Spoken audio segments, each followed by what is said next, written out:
So, Kraven the Hunter, directed by J.C. Candor, starring Aaron Taylor Johnson as Kraven. This is the latest Sony Spider-Man adjacent um, movie because, as far as at least when it comes to like live action Spider-Man stuff, they're mainly they mainly have the whole thing with Marvel Studios with the MCU and everything like that with that Spider-Man with Tom Holland. So they just kind of put these together and just throw them out there and hope that they make money like that first Venom movie did. And from what I've heard, this is the last one. And that's fitting because this is the worst one, right? I didn't think it was possible that they could make one worse than Madam Web, but I didn't think it was possible that one could be worse than Morbius, and Madam Web surprised me there. This is worse than Madam Web. This might be the worst movie of the year. Madam Web is a bad movie, but this is barely a movie. Like, this doesn't even I mean, as far as like me saying, I've been saying this like these movies they're lazy, they're thrown together and thrown out there. That has not been more true than it is with this movie. Like this honestly doesn't even feel like a movie. It's like scenes kind of stitched together. All right, so Sergei Kravenov, our main character, who's mostly played by Eric Taylor Johnson, but there's a younger version. Younger him early on is played by Levi Miller. But he and his brother Dimitri, played by Fred Heckinger, they're at a boarding school and they get picked up by their dad, Nikolai, played by Russell Crowe. And he picks them up. He's talking about their mom. Their mom died. I was confused as to whether the mom just died or if they just happened to be talking about the mom's death. But whatever. The mom's dead, and so they only have their father, but they don't get along with him. He takes them to go hunt. Their dad's really into hunting, and he's really after this particular lion, almost like a Captain Ahab, Moby Dick type situation. He's really trying to get that lion because he wants to be a legend. It's about his legacy for being able to actually take down that lion. So that lion attacks Sergey, and attacks him really bad too. Like he should be dead. Calypso, she happens to be in that area, and she just got a tarot card reading from her spiritual grandmother, and she gives her a vial that should be able to heal people, but it does some other things too. So she sees him with the lion. The lion runs away, and she ends up giving that vial to Sergey, and he ends up actually gaining. He ends up coming back to life because he actually died for a little bit, but he has these different powers. He seems invincible. So he runs away from home and he ends up staying in this forest area that I guess was owned by his mom's family. And after he grows up, he decides like, oh, I'm going to be a hunter of uh, of crime bosses and drug bosses and things like that. Right after that, his brother Dimitri actually gets taken by the Rhino, who's the rival of their father, rival boss, and so now he has to hunt down the Rhino, and save his brother. So positives. If you're just wanting to see Craven just cut down a bunch of goons, you get that. Right? It's very bloody. There's a part I think it was in the trailer. He bit somebody's nose off and spit it out at somebody. That was kind of cool. Like really superficial stuff. Like if you really just want to see Craven just cut into people, there's no tension, there's no stakes, there's no nothing. You're not worried for him. The guys that are shooting guns at him, he's sliding in the snow, he's running in a straight line, and this is like some of the worst shooting I've ever seen. Like worse than the stormtroopers in Star Wars. Like it is, they are like just missing. They're hitting everything but him. And it's just like it's just bullets flying, and none of them coming anywhere near. So it's just honestly like the action is still pretty lame. But if you just want to see him just cutting into people and things like that, it's okay. It's kind of entertaining at times. That's the best I can do as far as positives. I mean, this fails on almost every level. The acting is bad. Russell Crowe and this guy that's playing the Rhino, Alessandro Navallo, maybe that actually is his accent, but he came off cartoonish here. Like both of them completely cartoonish and ridiculous. The other character is not all that great either. The brother, he can throw his voice because obviously he's going to become the chameleon. That didn't work all that well. His performance wasn't all that good either. Kraven, our main character here, Aaron Taylor Johnson, I mean, I guess he gives as good of a performance as he could do with the material, but he's not all that good either. The writing is horrible. The storytelling, the editing is a fucking mess. Like, this movie's a mess. It is honestly a mess. It jumps from place to place, location, places in different countries. The passage of time is kind of weird, and like you can't really understand it. Craven is able to just get from place to place to place to the point where he might as well be teleporting. It is so odd. I have examples for how messy this movie is, and it was like jarring to watch. First off, Kraven is not Kraven at all in this. Not at all. Like he, there's a scene, there's a part where these guys are hunting. He hates his dad because he's a hunter. Whatever. This is a point where these goons are hunting these animals and taking their horns for their boss or whatever. And so he just starts killing these people. This part's in the trailer. He just starts killing them. That's when he bit that guy's nose off. I mean, if you have to fundamentally change, I mean, this is nothing like Kraven at all. If you have to fundamentally change a character in order to make a movie about them, maybe not make the movie. Maybe it's just not meant to be. But whatever. Sony's forcing it, and they've been doing it for years.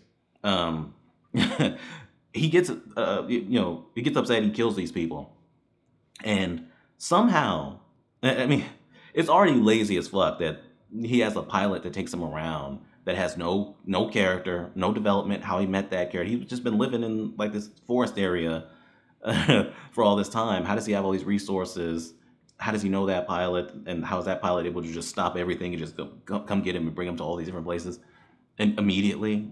Whatever. But he kills those people. One of the guys gets away and goes back to his boss. And somehow Craven is able to figure out who that guy was, who he works for, where he's going, get on his plane with his pilot, get there, get into the building, kill all the goons, kill the boss before that guy was able to get from there back to his boss. It feels completely impossible. I mean, the dude might as well be teleporting. It was jarring to watch. Another example, and this might be in that 8 minutes, because they posted the first 8 minutes of this movie on YouTube, right? It's on their official channel. So, and this is when all this pretty much goes down, where he's in jail and he's able to get to the boss, kill his goons and kill him, and then escape. So that happens, right? And then he's just at a funeral, right? And Calypso, the older version played by Ariana DeBose, I've seen her in other stuff. She's there and she's talking about the person who died that was killed by that boss that he killed. And he's just there at the funeral, and you're like, how did he find her? Why is he there? Why specifically at the funeral of this person he doesn't even know? It's just, okay, whatever. But he goes to talk to her, I guess to thank her for saving his life all those years ago. Okay, well, why are you doing it now, though? I was like, all right. So he does that, and he talks to her and tells her that he killed that boss. Something that she should already know, because they do establish that she represents some people that are into kind of similar stuff, and that's how she's able to get information to give to Kraven, which she only does a couple times in this. There's no point where he can like kind of be like, hey, why are you working for these people? Why are you doing this? Right? There's no moral conflict there. It's just like, it's just to explain why she knows certain information. But she didn't know about that he had been killed in prison. So she goes, I guess, I think she went home or something, but she looked it up and saw that, there's these articles about the hunter and that he had killed that mob boss. And then the next scene, they're meeting up again to then talk about it. It's like, how did she not already know about that? And as somebody who's, who has information on these kinds of things, based on her work and things like that, how did she not already know? And why is this 3 separate scenes? Like, it is so fucking messy, the way that this movie is edited and the way it's put together, where there are scenes that feel like the movie is still way too long. There's scenes that feel like they're not all that necessary, but then there's a lack of development of the characters of the story. It's strange. Kraven is able to just get anywhere in an instant. There's no real hunting really going on. He just pops up there and he's able to kill all these people, right? His powers are really pretty undefined. Like he jumps around on walls and things like he's Sabretooth from X-Men, which I've never seen Kraven do, but whatever. This version can do that. He has this heightened sense where he can see from far away. You get like a view of something, a close up view of something that's off in the distance. He can jump from buildings and things like that, and be perfectly fine. Just be running down the street after his brother when he got kidnapped. It's just like, God damn it. The storytelling is such a mess that we get to the third act and we get to the climax, it's like a surprise. Like, hey, here it is. And it's like, okay, the villains are here, so like I guess this is it. I mean, because it doesn't feel like it really had enough of setup or anything like that of a narrative to get there. It's just like, hey, we're here now. We're at the end.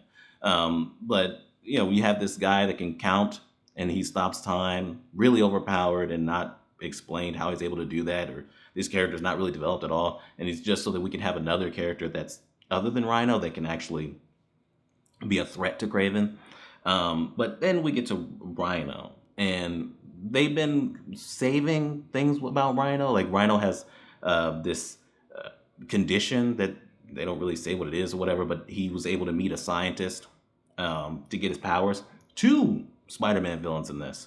They are so lazy that they want these characters to have powers, but not to actually develop the powers and how they got them. So hey, they just took a flight to New York and hooked up with a scientist, and so now they have their abilities, or they're able to do the things that they're known for being able to do. It's like, all right, man. So when he takes out this tube, he starts to get he starts to harden, and he starts to become gray and things like that. But they save the full Rhino transformation till the end, and it's ugly, right? The effects are ugly throughout the whole thing, but this is ugly. He's not fully Rhino. He's still in his pants, right? It's mainly like the upper half. His horns don't look all that great. It's not a good design for the character anyway, and the effects look like shit. Like they've looked this whole movie, like with Kraven jumping around and doing stuff like that. The effects haven't been good this whole time. The fight that you've been waiting to see is so underwhelming. It's quick. Kraven still doesn't seem like he's really in all that much danger. It's so underwhelming. It's like, man, I've been sitting through this bullshit this whole time, and it's like, well, at least you can give me a cool fight between Rhino and Kraven. No, it's lame. It's fucking lame. Why? Like, I get that they claim they're done, but why? This whole universe is barely a universe. It's a complete failure. The only crossover we really had was with Morbius and Vulture coming over from the MCU for no reason, right? The whole let's team up, and about Spider-Man, and Morbius is like, okay. Spider-Man has had nothing to do with that movie with Morbius at all, but yeah, sure, they're gonna team up. You brought him from another universe so they can team up to fight Spider-Man. It's like, this is lame. You have a Spider-Man universe where Spider-Man's not in it, and then, it's like he might as well not even exist in most of these movies. So it's just lame, man. I don't understand, man. I don't get it. But at least it's over. At least it's over. This is an embarrassing movie, man. It really does feel like it was just, as much as I've said that about the other movies, this one really does feel like they were like, look, just shoot something, edit it together, fuck it, throw it out there, fuck. We do not give a fuck, a single fuck. But anyway, that's it. That is Kraven the Hunter. I'm giving it complete shit. It is worse than Madam Web. It's just, wow. It really does. It really does shock me. But anyway, that's Kraven the Hunter. Complete shit. Subscribe, and we're done.